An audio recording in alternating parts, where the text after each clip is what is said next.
In this video, we're going to talk about nth root, equation of second degree first of all. Suppose you have f of x equal ax squared plus bx plus c.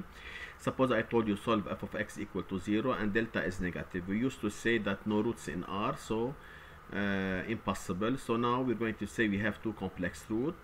Because I have square root of negative, so I put I outside. So let us see the examples. Suppose you want to solve this equation. So delta here is minus 4, which is 4i squared. So I have two roots, plus or minus root 4i squared, so it will be 2i. And if you want to factorize it, it will be 1. Coefficient of x squared is 1 into x minus, you bring this to the other side, minus 2 plus I into x minus 2 minus I. If you have this one, delta will be minus 36, so complex root 36i squared, and you have these two roots and you can factorize it.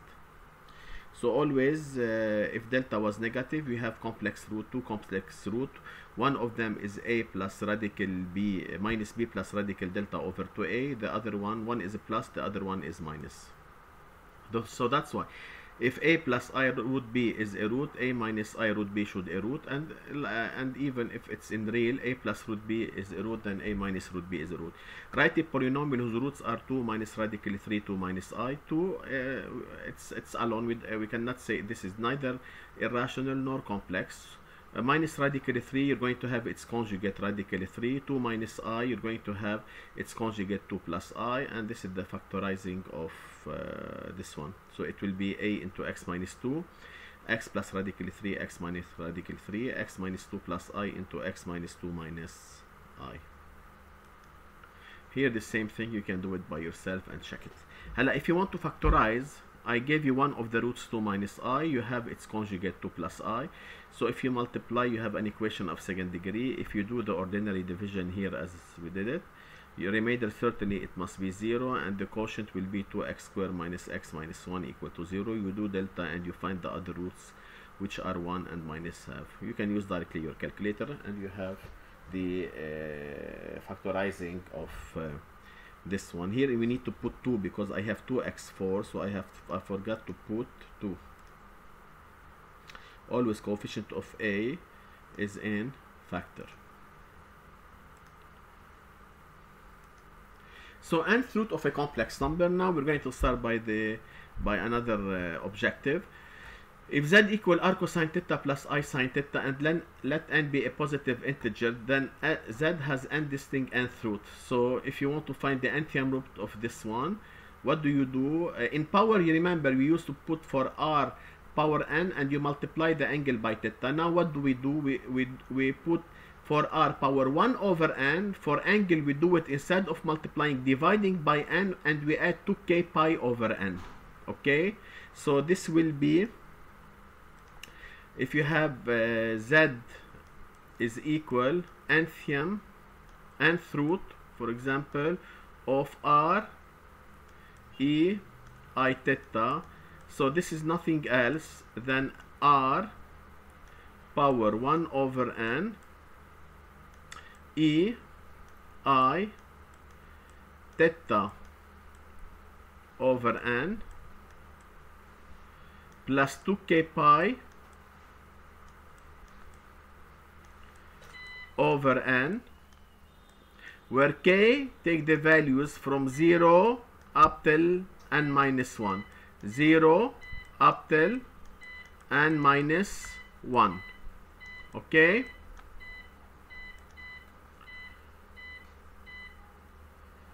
Let us take an example. Suppose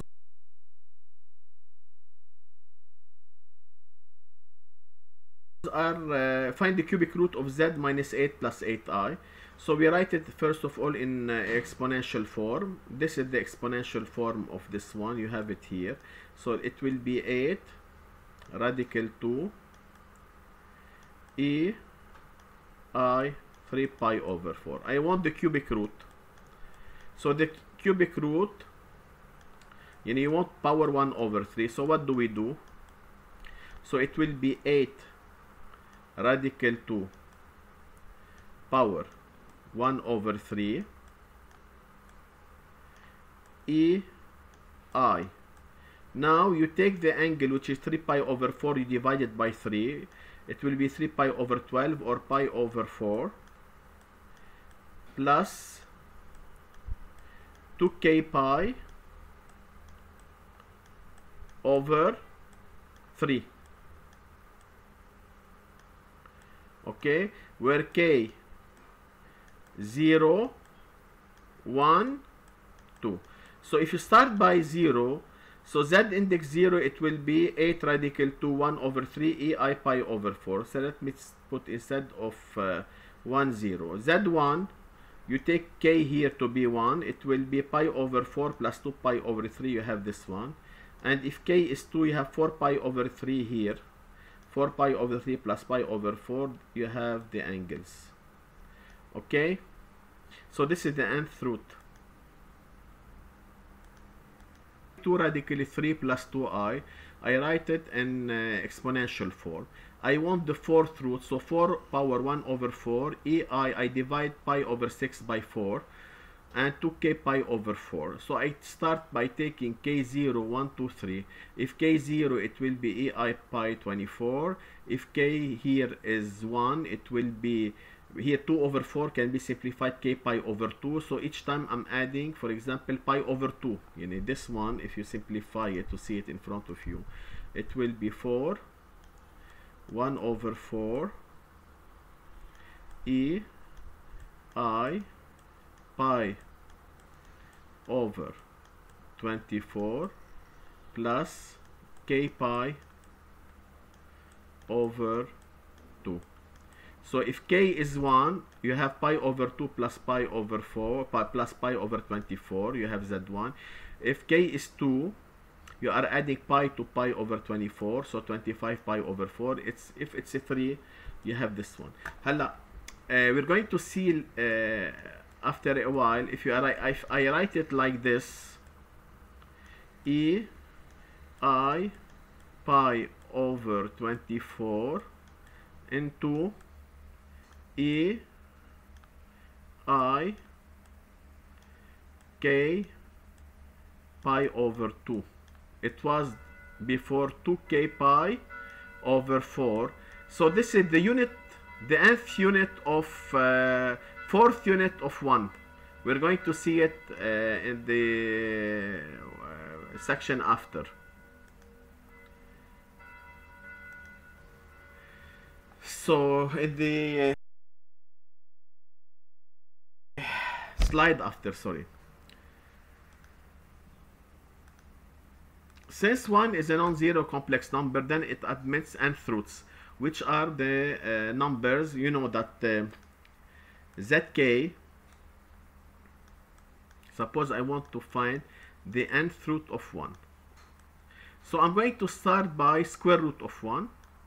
So we know that 1 can be written as you can see, 1 can be written as, I don't have r, directly ei 0 ما هيك plus 2k pi here over 2. If I want to find the square root of that, sorry, without the square root, why? Because I'm finding and here, let me repeat it. Suppose I have I want to find z, which is equal root 1. We know that root 1 can be written as a square root ei 0. So because I have square root and here it's 2, so you're going to get z n, I'm a zk because I'm taking k, zk equal ei 0. If I divide it by 2, it's 0. So what is left is 2k pi over 2, where k is 0 and 1. So the first root will be ei 0. Okay, if k is 0, ei 0 is 1, and the second root, so z0 is 1, and the second root, if you do it, we're going to get k is 1, it will be pi ei pi, which is minus 1. And if you want to find cubic root of z, you're going to have zk equal ei 2k pi over 3, where k is 0, 1, and 2. You're going to have the first one ei0, which is 1. Always you have the first one to be 1, then 2 pi over 3, then 4 pi over 3. If you want to do fourth root of 1, and you're going to have ei 2 k pi over 4, and k 0, 1, 2, 3. If you want to find fifth root of 1, you're going to have ei 2k pi over 5, etc. So this ei 2k pi over n, which is here e 2k pi over n, this is called the nth root of a unity. We're going to see it in the problem after how we're going to use it. Determine in C and write in Euler form the solution of the equation z power 8. I want to write it in Euler form. You know that 256 is 2 power 8, and this is ei 4 pi over 3. I want z. And I want to do it eighth root. Eighth root, it will be 2, 8 over 8 is 1. This angle I must divide it by 8. So you're going to get pi over 6 plus 2k pi over 4, 2k pi over 8 plus 2k pi over 8. 2k pi over 8 is k pi over 4, where k is 0, 1, 2, 3, up till 7. So I start by k is 0, so you have 2 ei pi over 6. I want to write it in Euler, not in rectangular form, so I don't continue. Z1 equal to ei pi over 6 plus pi over 4. Here then 2 ei pi over 6 plus 2 pi over 4, which is this one, plus 3 pi over 4, you have this one, plus 4 pi over 4 in a pi, plus pi over 6, 7 pi over 6, 5 pi over 4 plus pi over 6, 6 pi over 4 plus pi over 6, you have Z6, and the last one, 7 pi over 6 to ei 23 pi over 2. In the second problem, using the eighth root of unity, write the solution of the equation in algebraic form of the first 5 roots. I want to use the eighth root of unity. What does it mean, the eighth root of unity? The eighth root of unity, I want the eighth root of 1. I want to use this one. So this is nothing else than a 2k pi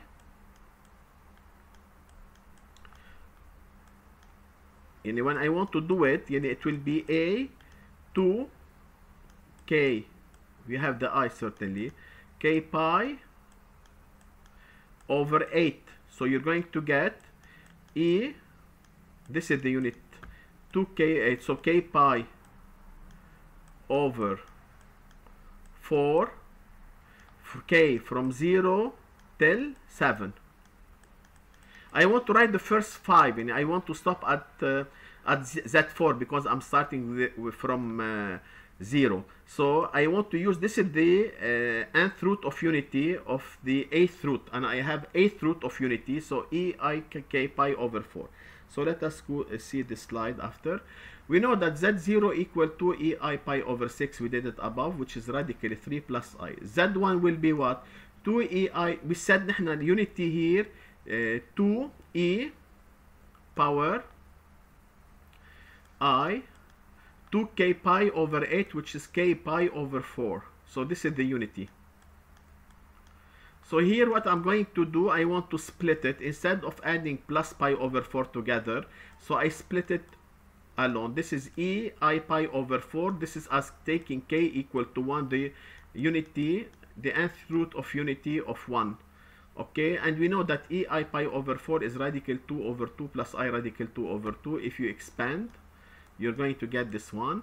Then if you take k to be equal to 2 for unity, you're going to get pi over 2. So here if you do this one, مثل z2, I took it from up, I did it in part A, z2 2 ei to pi over 3, which is 2 ei pi over 6 plus pi over 2. I split it, so ei pi over 2, this is the 8th root of unity for k equal to what here? For k equal to 2. So this is I, so I get this number. Halla, if k equal to 3, the unity here will be 3 pi over 4.